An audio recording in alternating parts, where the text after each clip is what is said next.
Bem, como prometido, hoje vamos contemplar o meio jurídico relacionando as possibilidades de trabalho do psicólogo. Já contemplamos aqui o meio educacional, hospitalar, organizacional, com a entrevista com Renato Paixão, e hoje nós vamos debruçar um pouquinho sobre as possibilidades de trabalho do psicólogo no meio jurídico.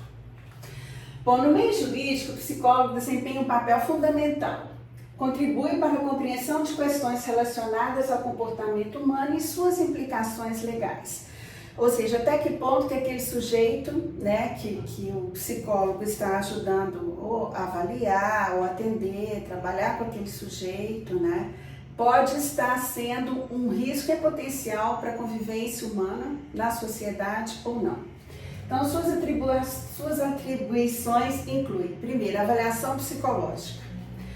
Forense. O que seria isso? São avaliações para fornecer subsídios técnicos ao processo judicial, como a análise da capacidade civil de um sujeito, avaliação de algum dano psíquico, em sujeitos submetidos a situações de estresse, traumas, sequestro relâmpago, rendição em assaltos, ou seja, várias situações de risco e perigo que os sujeitos invariavelmente podem se submeter a algum momento da vida, torcemos que não.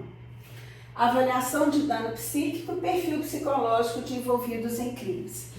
Isso a mídia, ela explora bastante, naqueles programas CSI, FBI, onde que sempre tem especialistas da área da psicologia fazendo avaliações de perfil, evolução de perfil, para ver até que ponto que aquele sujeito ele oferece dano à convivência com a sociedade, como eu já disse anteriormente. Avaliação de graus de psicopatia, sociopatia, Isso é o mais conhecido no meio jurídico, porque somos mais expostos a esse tipo de trabalho do psicólogo no meio jurídico. Mas a gente vai ver que tem outras alternativas, outras opções também. Elaboração de laudos e pareceres psicológicos. Produz documentos técnicos que servem como provas em processos judiciais, com informações sobre o estado mental dos envolvidos e outros aspectos psicológicos relevantes. Aqui, inclusive, entra a avaliação de adoção, de crianças por casais. O psicólogo, junto com o assistente social, ele pode ajudar a construir esse perfil, se a pessoa está preparada para receber em sua casa uma criança adotada. Perfis também de pessoas que vão fazer uso de arma de fogo, pessoas que vão trabalhar em ambientes altamente hostis, convivência com criminosos.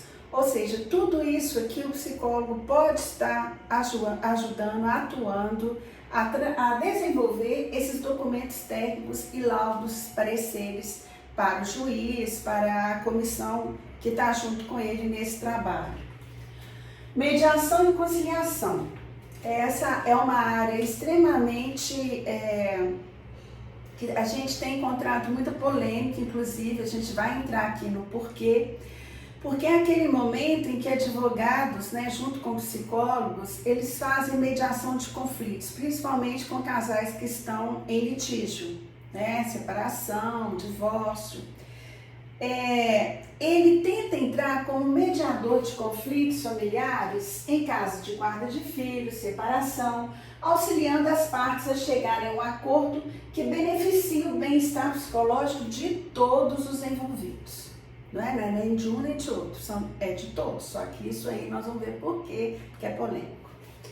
O pessoal tem usado muito o recurso da constelação familiar em situações de mediação de conflitos. Eu gostaria de dizer para vocês que o Conselho Federal de Psicologia já emitiu uma nota técnica se posicionando a respeito disso aí, Essa nota, ela está aqui para todos, pode ver aqui, eu coloquei, vou deixar aqui esse link. Bom, gente, então agora vamos ver, eu achei importante trazer um documento, que é essa nota técnica, que o Conselho Federal emitiu, porque constata que houve um estudo, os conselhos se reuniram para poder chegar a essa constatação da incompatibilidade do uso da constelação familiar no meio jurídico por psicólogos e por juízes e advogados, não é? Bom, essa nota técnica, gente, ela busca responder às várias demandas, né, recebidas pelos conselhos ao longo do tempo sobre o posicionamento, né, a respeito da constelação familiar, que começou com um pastor na Alemanha, né, para trabalhar a harmonia da família, e chegou ao meio jurídico, onde está se realizando separações, divórcios, como uma forma de harmonizar os membros para tomar uma atitude mais sensata. Seria isso, né? Só que o que a gente percebeu? Que o uso da constelação familiar, ele tem desandado um pouco esse processo. Já avisei que é polêmico, né? Mas vamos abordar isso aí, né? Por quê? Porque de acordo com essa nota técnica, diversos pressupostos teóricos da constelação familiar mostram-se contrários a resoluções e outros normativos dos sistemas conselhos de psicologia, além de leis que têm interface com o exercício da profissão. Então, o que vai dizer aqui, resumindo? A partir da análise dos fundamentos teóricos da prática, o Conselho Federal de Psicologia destaca incongruências éticas e de conduta profissional no uso da constelação familiar enquanto método ou técnica da psicologia.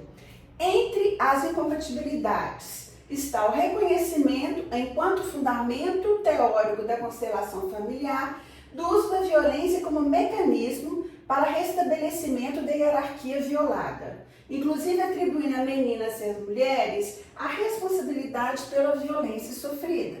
Ou seja, está muito presente uma visão patriarcal e machista da relação homem-mulher nas famílias em que a constelação familiar tenta trabalhar. Ou seja, ela trabalha pelo viés da família que tem um patriarca, que tem um provedor, delegando às mulheres uma desqualificação do seu lugar na convivência familiar. Vamos ver aqui o que mais. A nota técnica destaca que a sessão de constelação familiar pode suscitar a abrupta emergência de estados de sofrimento ou desorganização psíquica e que o método não abarca o conhecimento técnico suficiente para o manejo desses estados, o que conflita com a previsão do Código de Ética Profissional do Psicólogo. O documento pontua que a técnica das constelações familiares é realizada muitas vezes com a transmissão aberta das sessões grupais e individuais, até mesmo online, e o sigilo, né, gente? Conduta incompatível com o sigilo profissional, conforme dispõe o Código de Ética da Psicologia. As bases teóricas da constelação familiar também consagram uma leitura acerca do lugar da infância e da juventude, fortemente marcada por um viés afeito à naturalização da ausência de direitos e de assujeitamento frente aos genitores, desrespeitando normativas dos sistemas conselhos de psicologia e o próprio ECA, o Estatuto da Criança e do Adolescente. A prática da constelação familiar viola ainda as diretrizes normativas sobre gênero e sexualidade consolidados pelo Conselho Federal de Psicologia. Isso porque reproduz conceitos patologizantes das identidades de gênero, das orientações sexuais, das masculinidades e feminilidades que fogem ao padrão hegemônico imposto para as relações familiares e sociais, entre outras graves violações. Além do que, se as pessoas que estão trabalhando com essas famílias não tiverem um preparo psicológico, um conhecimento de si, um conhecimento de teorias e técnicas, pode desencadear gatilhos emocionais nessas sessões de constelação familiar e depois não conseguir cercar, trabalhar com o que possa vir de traumas emocionais nessas sessões. Ou seja, é um assunto muito sério, polêmico, inclusive, mas que aqui, trabalhando com a psicologia jurídica, a gente tem que trazer à baila para esclarecimento. Ok, gente? Então, vamos continuar.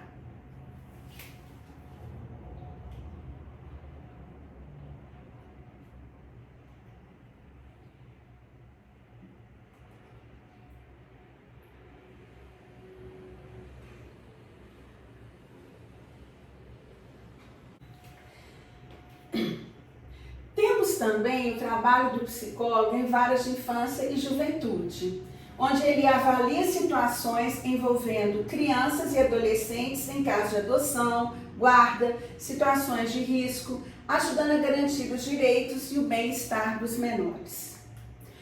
Também temos o trabalho da perícia psicológica, né? O que seria isso? É quando ele realiza as perícias em casos de crimes, acidentes, né? Se o motorista estava alcoolizado ou não, se estava sob o uso de drogas ou não, ele tem, né, os recursos, tem testes psicológicos específicos para isso. Situações de violência, avaliando o impacto psicológico e contribuindo para as decisões judiciais sobre as responsabilidades e as possíveis reparações. Também temos uma assessoria, né, um trabalho mais próximo com advogados e juízes. Oferece suporte técnico e psicológico aos profissionais do direito para auxiliar na interpretação de comportamentos e na condução de casos complexos. E também temos o trabalho do psicólogo em penitenciárias, né, cuidando, claro, ajudando, trabalhando com a saúde mental dos detentos e também dos carcereiros, claro. Trabalha no sistema prisional com avaliação, acompanhamento e reintegração de detentos, buscando contribuir para a sua reabilitação e adaptação social. Abrindo parêntese aqui, quando eu fui professora da PUC Minas, a gente trabalhou com uma APAC, né, um grupo de extensão, e foi muito importante o trabalho, foi muito interessante, onde os estagiários de psicologia trabalhavam com as pessoas que estavam no sistema APAC. Trabalhando com o quê? Com a reintegração, com as possibilidades de inserção no mercado de trabalho, com a própria convivência ali entre eles, né? Porque a APAC são as próprias pessoas que estão lá, que vão fazer a gestão daquele lugar. Então foi um trabalho muito importante. Inclusive tem até um artigo que nós escrevemos, que eu vou lembrar de colocar aqui embaixo no link, tá bom, gente? E apoio psicológico a vítimas e a testemunhas. Fornece suporte emocional e psicológico a vítimas de crimes e testemunhas durante o processo judicial, ajudando a minimizar traumas. Essas atividades tornam o psicólogo jurídico essencial para assegurar uma abordagem humanizada e técnica, contribuindo para que a justiça considere o contexto psicológico das partes envolvidas. Então, não somente a lei pela lei, mas uma lei humanizada, né? Uma lei não muito técnica, não muito pragmática, mas aberta também às nuances, às idiosincrasias. Claro que eu não estou aqui abrindo exceção e falando que a lei não deve ser cumprida, pelo contrário. O psicólogo vai ajudar a humanizar, né, esse cumprimento da lei. São várias referências bibliográficas, inclusive se vocês forem no Conselho Federal de Psicologia, na bibliografia recomendada para a prova de títulos, psicólogos jurídicos, vocês vão achar essas referências aqui, né? Eu destaco aqui a Sônia Altué, a Lei e as Leis, Direito e Psicanálise, o Felipe Arrier, que trabalha com a história social da criança, né, e da família, Psicologia Jurídica no Brasil, Brandão. Inclusive, gente, tem uma entrevista aqui no meu canal com a Marina Ottoni, que ela trabalha com a reintegração de adolescentes infratores. Já está com quase 10 mil visualizações, é uma entrevista muito interessante, muito rica, que eu deixo aqui como sugestão para vocês assistirem, tá? Também tenho como referendar aqui o Conselho Federal de Psicologia, né? Os Caminhos da Adoção, do Fonseca, Foucault, o Goffman, claro. Bom, e são tantos que a gente, né, vocês estão vendo aí, é muito, né? E eu destaco também a Ana Uziel, quando ela trata da homossexualidade e adoção, né? Que ultimamente isso tem sido muito trazido, né, para as discussões na psicologia, a adoção de crianças por casais homoafetivos, né? Inclusive o meu pós-doutorado foi sobre isso e o meu artigo está disponível no academia.edu, tá? A gente então ficamos aqui rapidinho, né? E o próximo vídeo eu vou trazer as possibilidades de atuação do trabalho do psicólogo no esporte, tá bom? Então, muito obrigada, um abraço para vocês.